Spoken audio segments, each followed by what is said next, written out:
Welcome to the grade 10 to 11 course selection assembly presentation. To begin, I just wanted to address the question that has been coming our way in guidance, which is about changing courses for semester 2. At this time, there will be no more course changes for the school year. There are exceptions, which include critical timetable issues. So if you're looking at changing your program pathway, your level of difficulty, you're missing a prereq, you already have the exact same credit, or you're missing courses, meaning that you have a spare and you know you're not supposed to have a spare, maybe you're on a wait list, we will still be dealing with those core timetable changes. However, we have done multitudes of course changes up to this point in time of the year, so most students should be very comfortable with their timetable. So today's presentation is about choosing courses for grade 11.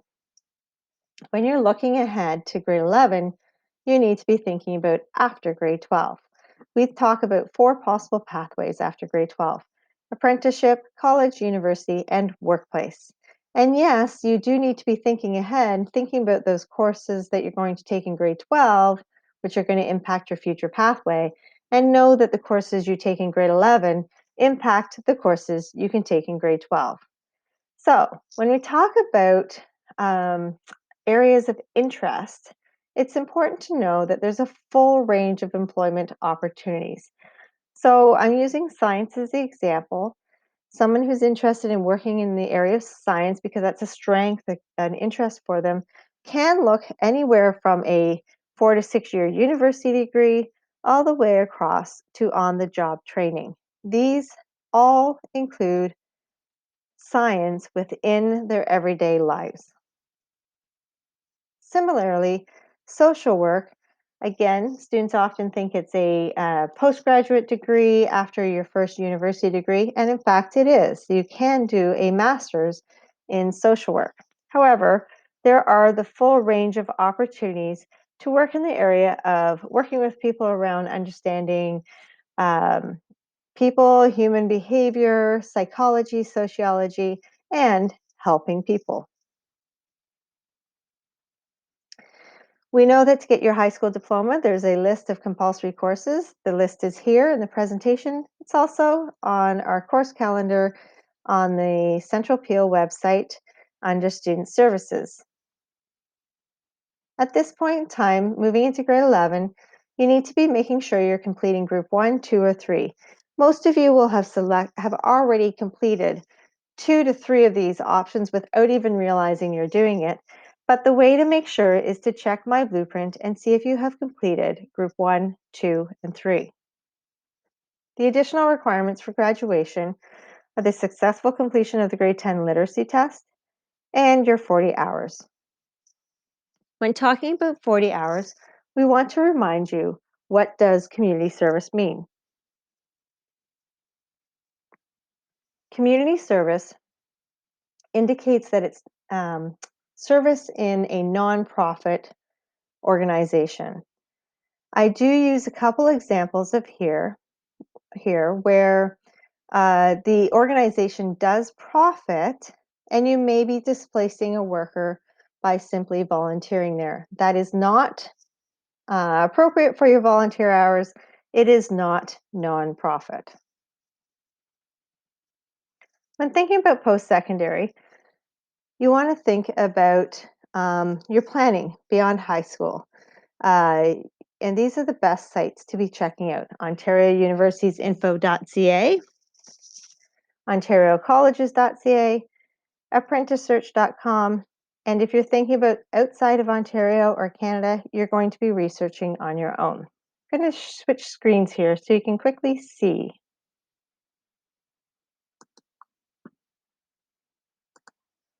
This is Ontario University's info.ca. Very easily, you can research your programs. So I'm going to use civil engineer as my option. I clicked on program, typed it in, hit search all programs, and I was able to find out that 21 programs exist in Ontario universities for civil engineering. I've already clicked off that I want to compare Toronto, Ottawa, Ryerson, and Western University. Once I've clicked off compare, I can go here, show my comparisons, and now I can see the grade range. this is the minimum grade range for these programs at the various different universities. I can also see the prerequisites, and for this one in particular, you're going to find that it's consistent from university to university. English, calculus, advanced functions, chemistry, and physics.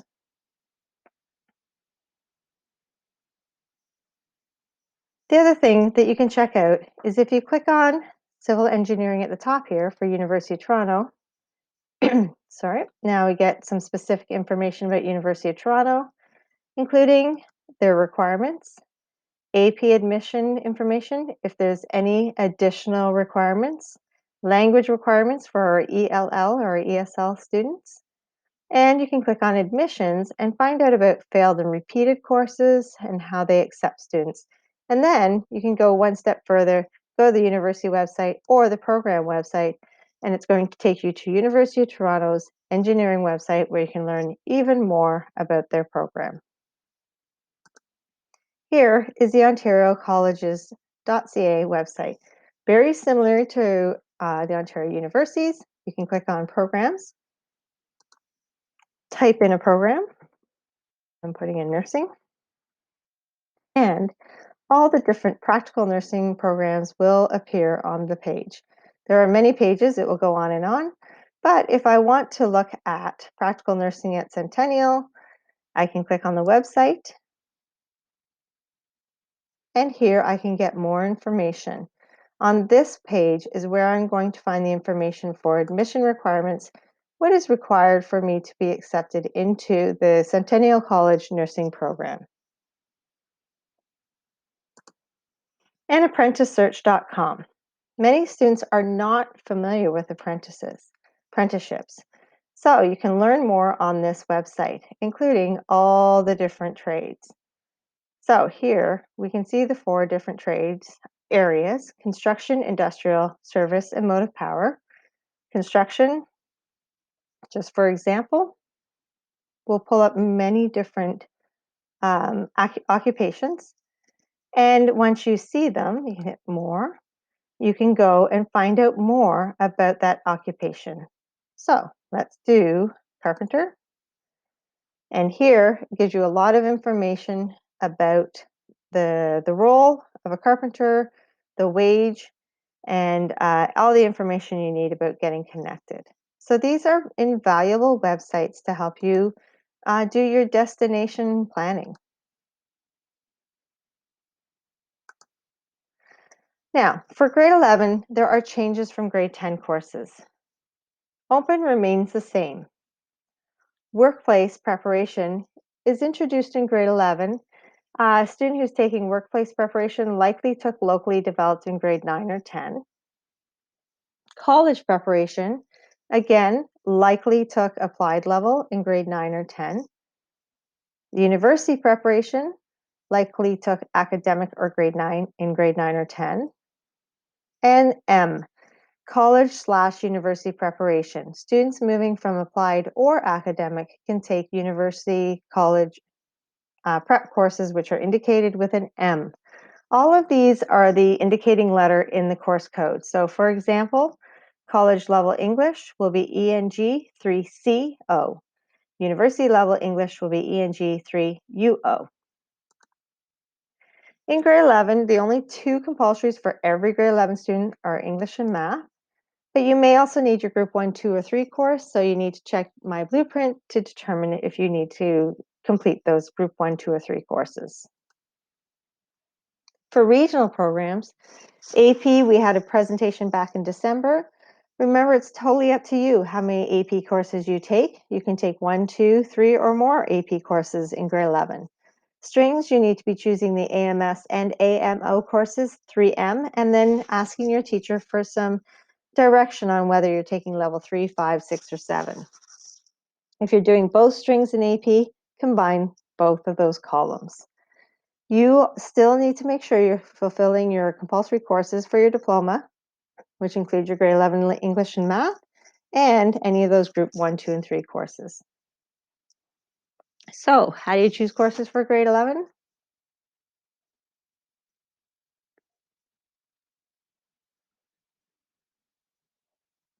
Remember, there's various different factors to consider when you're choosing your courses. You might find that you have a specific area of interest, which would dictate which course you take versus another. And moving from grade 10 to 11, you will find there are more prerequisites, and my blueprint will tell you if you have the prerequisite. Here's the grade 10 to 11 math courses. In grade 11, you have a few more options, and these are just recommendations.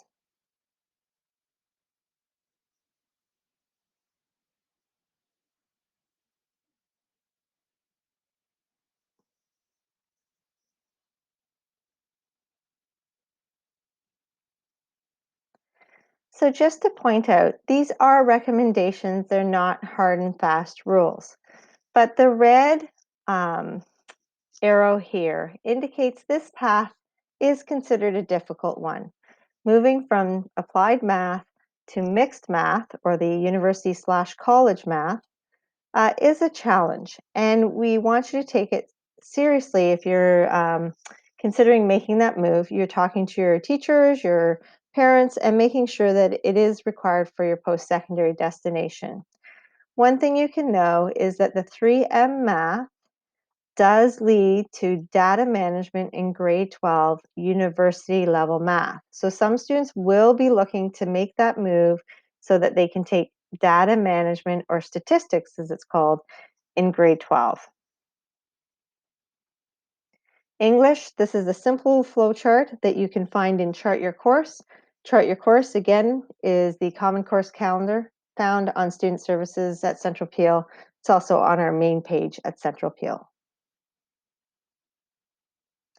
The flowchart is handy as it indicates moving from one level to the other and what is acceptable, and you will not have prerequisite issues as long as you're following the arrows.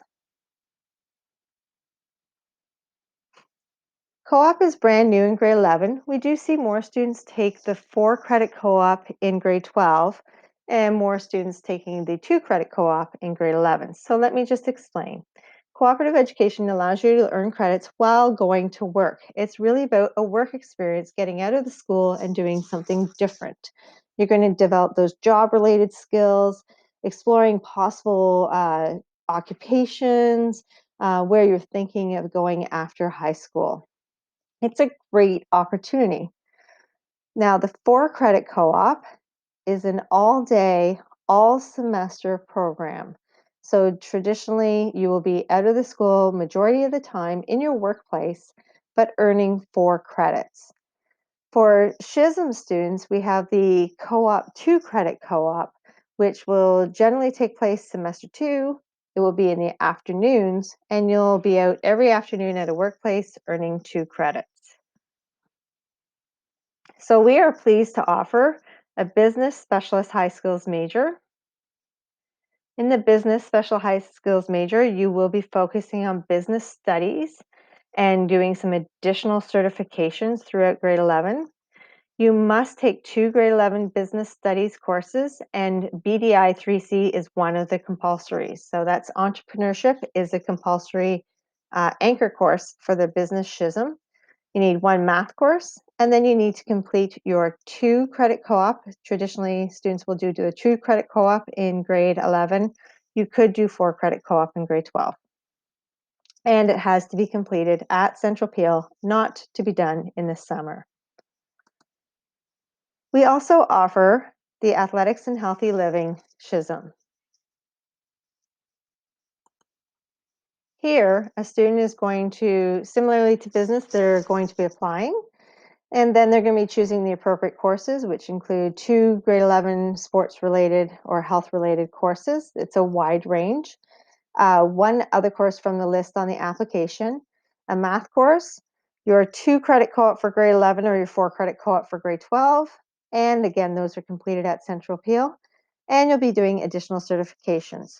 For both of these SHISMs, these are programs that are dedicated to our homeschool students and not for regional programs. We find our regional program students already have a lot of opportunities and options at Central Peel, and this is reserved for our students that are part of our homeschool boundaries. The opportunity to apply for these happens in the coming weeks. You will get more information, but even before you get the application complete, you can start thinking about how to put the courses into your My Blueprints course selection. Just going to run through some courses that sometimes students tell us they didn't know existed in the school because they are somewhat relatively new.